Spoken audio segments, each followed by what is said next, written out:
Bismillahirrahmanirrahim. Assalamu alaikum wa rahmatullahi wa barakatuh. I pray everybody is doing well, inshallah, and staying home and staying safe. We know that a lot of information has been coming at you recently, and we just wanted to provide a simple and hopefully short and quick video to help talk through some of the important pieces of our coronavirus pandemic safety protocols and share a little bit more about our decision-making process. First, what I wanted to share is really important information that is relevant for all times. When should you contact the school? You should contact us if anybody in your household is feeling sick. That information is really important to us. You should contact us if anybody in your household is testing for coronavirus. And you should contact us, of course, if anybody in your household tests positive for coronavirus. That's whether it's you or your child. We need to know. We use that information to help us make the safest and best decisions for our staff and students. When should your child stay home?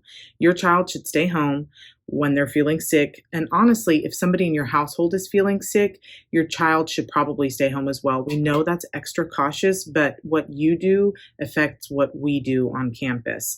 So your child should also stay home if they're feeling sick, or if anybody in the household is testing or has tested for coronavirus. And of course, that goes back to quarantine protocols.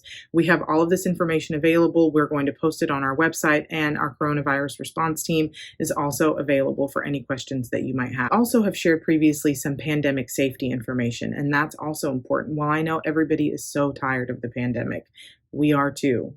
It's still important for us to act smartly. We have a collective responsibility to one another, and what we do outside of school impacts what happens inside of school.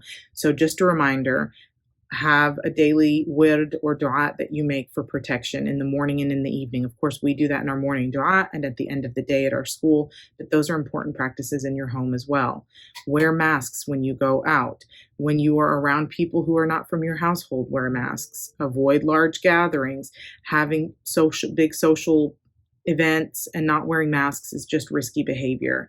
Some folks have reached out about our decision-making process, so we wanted to share with you information about that so you can understand what we think through and go through before we make any decisions. This would be an important time to point out that we have had positive cases on campus already this year, and that did not result in us going remote. We determined that the level of exposure to students in the classroom was low, and we were able to use our rapid testing capabilities to determine it was safe to keep those classrooms open. So our knee-jerk reaction is not to go remote. It is to assess the situation, use data, and use that data to make a decision.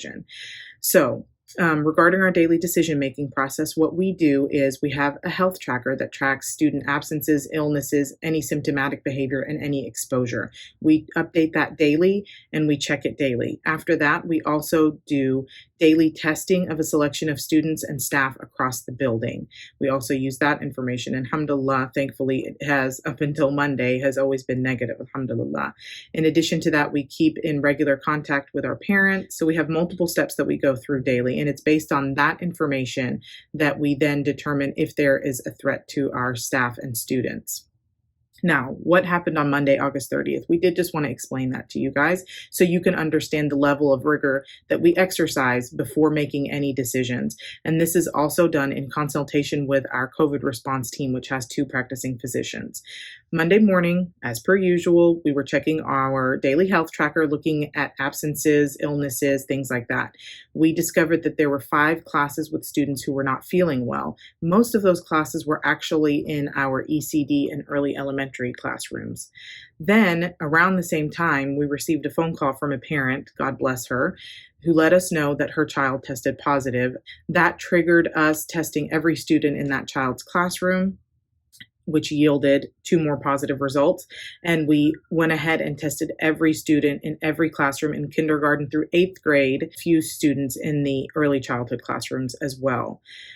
From that, we had 11 students test positive, which was a 10% positivity rate. From those students, they have siblings in other classrooms who are considered close contact. We determined through confirmation of parents that we had multiple close contacts of students who tested positive across every single classroom, from toddlers all the way up to 8th grade. Based on all of that information and required quarantine times prescribed by the CDC, not just our own protocols, we determined that the safest and most reasonable route was to go remote for the week to allow our students to continue learning while also curbing the spread of any illness on our campus. Now, for next week, it's a little confusing, but again, our goal is to get our students on campus as soon as possible. So instead of having everybody just come on one day and keeping kids remote longer, we're actually going to try to stagger them in sooner than that. For our fully remote students, you're remote, your schedule is not changing, don't worry about it. For our students in the toddler classroom through third grade, we will be testing them on Tuesday, September 7th. We have shared a schedule with you guys. It starts in the morning. If you have siblings in multiple grades, up through third grade, please go ahead and come at the same time. You don't have to come more than once. Inshallah, because of the last date of exposure, as long as everybody's feeling fine and we're not seeing that, half of a classroom is going to be out, we do anticipate everybody, inshallah, in toddlers through third grade returning to campus on Wednesday morning, inshallah.